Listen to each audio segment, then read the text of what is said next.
আমি অঙ্কনের কাছে আসি। অঙ্কন, আমি আমার ছোট্ট মণিশঙ্করবাবু বলছেন আমার দারুণ লাগছিল শুনতে, সত্যি ঘরের মেয়ে, কিন্তু ঘরের মেয়ের হাতে আমি তাদের শক্তিকে সামর্থ্যকে শ্রদ্ধা করেই বলছি, তাদের হাতে তো পুলিশ থাকে না, তাদের হাতে অপরাধীকে গ্রেপ্তার করার ক্ষমতা থাকে না।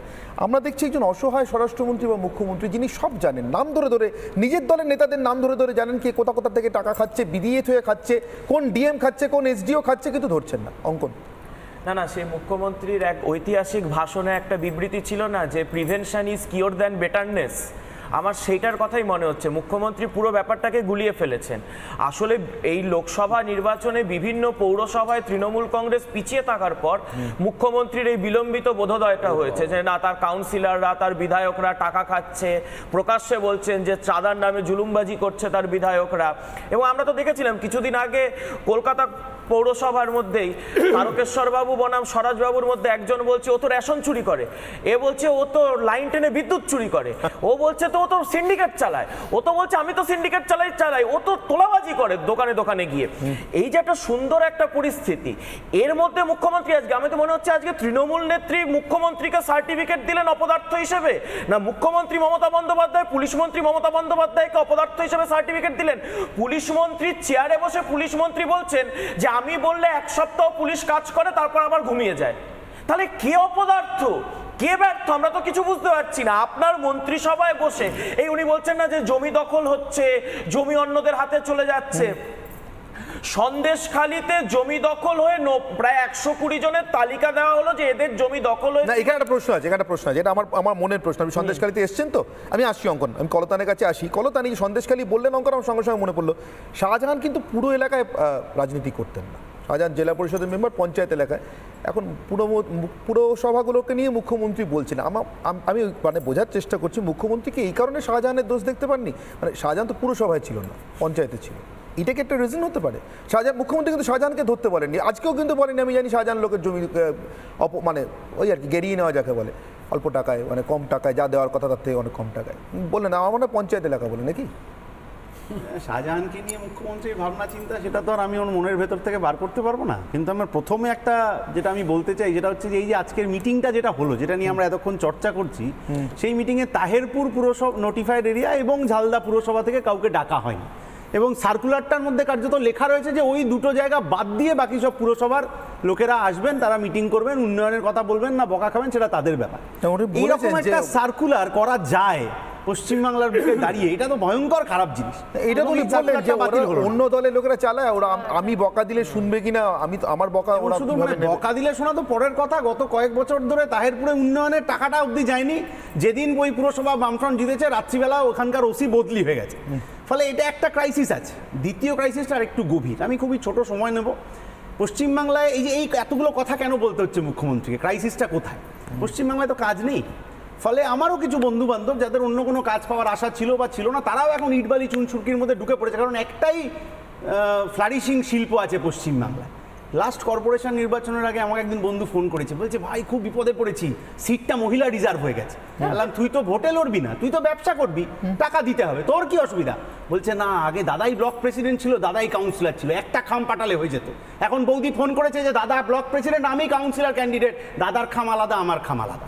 এই যে গোটা পিরামিডটা উঠেছে দুর্নীতির, সেই পিরামিডের মধ্যে কোথাও সুজিতবাবু আছেন, কোথাও অরূপবাবু আছেন, কোথাও বাকি বাবু বিবিরা আছেন, কিন্তু একদম নিচের তলায় ইটবালি চুনসুরকি নিয়ে যারা রাত্রিবেলা মারামারি করছে, যারা আর তার বিকেলের বন্ধুকে বাদ দিয়ে ইটবালি চুনসুরকির গাড়িটা ওই প্রমোটিংয়ের জায়গায় না ঢোকালে তার বাড়িতে একটু ভাত জুটবে না, ওই ক্রাইসিসের জায়গা থেকে আজকে এই পিরামিড সদৃশ্য দুর্নীতিটা তৈরি হয়েছে।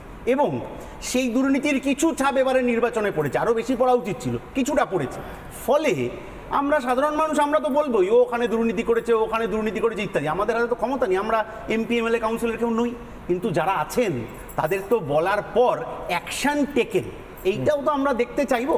এটা আগে অনেকবার শুনেছি, বাড়ির বাসন মেজে দেওয়ার কথা, আগে জানলে টিকিট দিতাম না কথা ইত্যাদি নানা কথা শুনেছি। কিন্তু অ্যাকশন টেকেনটা 13 বছরে হয়ে উঠলো না। এবং আমি গ্যারান্টি করতে পারি আজকে যা যা বলা হয়েছে সেগুলোরও পরবর্তীকালে তার ফলো আপ ইত্যাদি কিচ্ছু করা হবে না। জাস্ট একটা আই ওয়াশ হিসেবে তৃণমূল দেখাবে যে দেখো আমি কত মানুষের জন্য কাজ করার চেষ্টা করলাম, এইটা পাড়ায় পাড়ায় প্রচার হবে। কিন্তু ক্রাইসিসটা অনেক গভীরে আছে, সেটা নিয়ে আমরা চর্চায় যাচ্ছি না। বেশ বেশ না, আমার একটা কথা আছে এখানে, যে আমি বেশি সময় নেব না।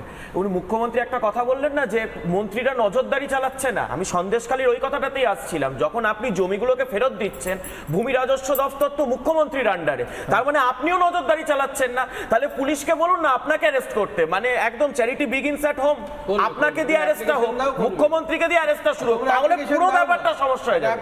অনির্বাণ কি অ্যাডভাইস দিয়ে একটা অ্যাপ্লিকেশন লেখো। কাকে অ্যাডভাইস দেব? মুখ্যমন্ত্রীর অ্যাডভাইস আপনি নিজেই বললেন যে সিরিয়াসলি নিতে হবে না বক্তব্য। কালীঘাটে লেখো তো কনফারেন্স জুরিসডিকশন কালীঘাট। মুখ্যমন্ত্রীর বক্তব্য সিরিয়াসলি নিতে হবে না, আপনি তো বললেন, আমি কি বলবো?